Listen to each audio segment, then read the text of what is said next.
So actually, one thing I want to point out first about the last topic that we covered, Stokes Theorem.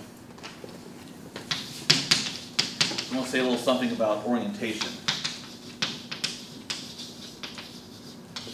Okay, so just to repeat Stokes Theorem, we have some vector field, line integral over a curve, closed curve is equal to double integral of the surface integral of the curl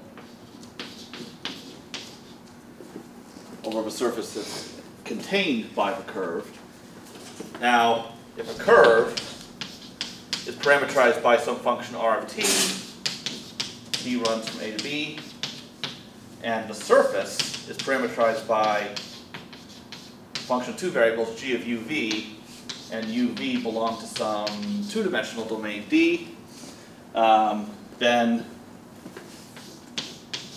all this becomes a to b, f of r of t dot r prime of t dt, and on the other side of the integral over the parameter space from a surface, curl of f, evaluated at g of uv, dot product with the normal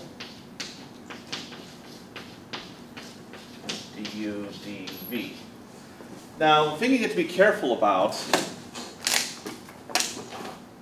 I wish I could say I planned that, is the following. The curve C must have positive orientation.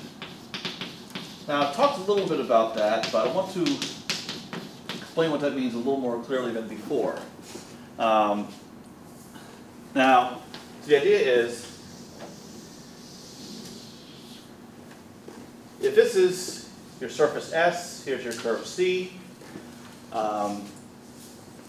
and this is the normal vector. When I say that C has to have positive orientation, it has to be positive orientation relative to how we're orienting S. So if the normal is pointing up, like it is in this case, then this counterclockwise direction is positive orientation. And the intuitive way to remember it is, you imagine a little person walking along the boundary. And they're walking on the same side of the surface where the normal is. Then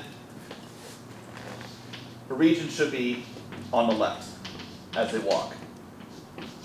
So as they go along the surface this way, and are on the same side where the normal is, then they look to the left, that's where the region is sitting. That's positive orientation. Because for a surface that is orientable, you have two choices of orientation. So let's suppose instead, same surface, but now we choose a downward orientation. So you're just flipping sides. Well then, your person has to be walking on the same side as normal. So they've got to be walking around here. So as they walk along, it's going to be kind of hard to picture this, but looks like they're kind of strafing. Yeah, that they have to walk the other way. In order, so you have to go this way around the curve for it to be considered positive orientation. So when we say that a boundary curve surface has to have positive orientation, that takes both a curve and a surface into account, that the parameterizations, these two, need to be consistent with one another for this to give the correct result that we have here. So what's going to happen is, if you go ahead and compute this normal, and generally you can tell whether it's going to be this situation or this situation. You can look at the z component, for instance. Is it pointing up or is it pointing down? and then check your curve. As t increases from A to B, which way are you tracing a curve? Are you tracing it to counterclockwise here, or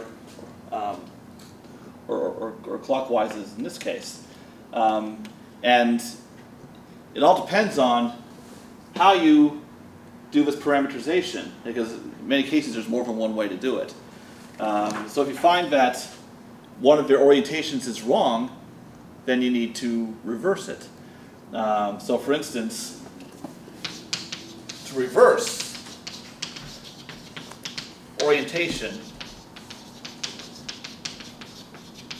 of a curve, you replace the parameter t with a new parameter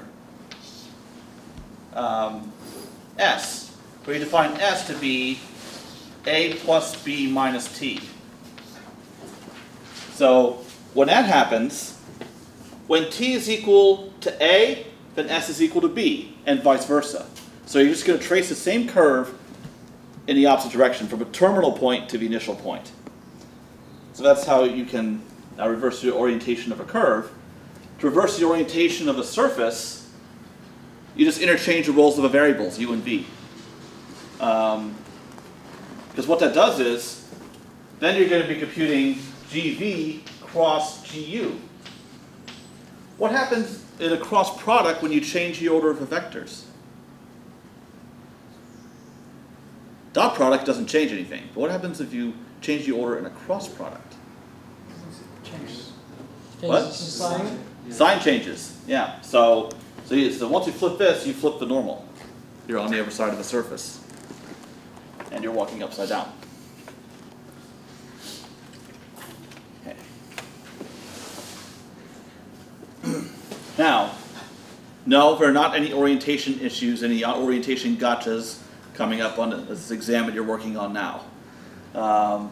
There are one or two problems where you're asked about to impose certain orientation, upward or downward, but in that case, you just check the z-coordinate, and you'll be able to tell if it's from whether it's positive or negative if you're pointing up or down. Okay. So I want to make sure that I've given a proper, or at least informal definition of what it means to be positively oriented. That it considers both the curve and the orientation of the surface. Okay. Alrighty. So questions about positive orientation? One of the examples we'll do later, I'm actually going to reverse the orientation of a surface and do this variable switching, so you'll see what I mean by that. Okay. Would the only application of that be to make it a positive orientation?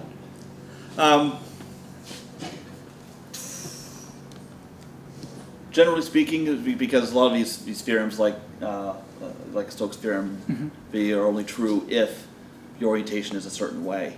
Okay. Yeah. So you're trying to, to convert this kind of integral into that kind, and you might choose a parameterization that's most convenient, and it works just fine, except, it just got the orientation the wrong way, and you got to flip it. Okay. Yeah. Okay. Now, Stokes Theorem came about in the first place because we took Green's theorem, which would be applied to a case where a surface like this is perfectly flat.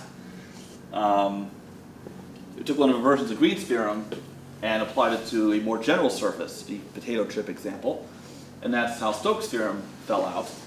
Now we're going to take another form of Green's theorem and extend it to solids and surfaces that enclose them, and that's where the Divergence Theorem comes about.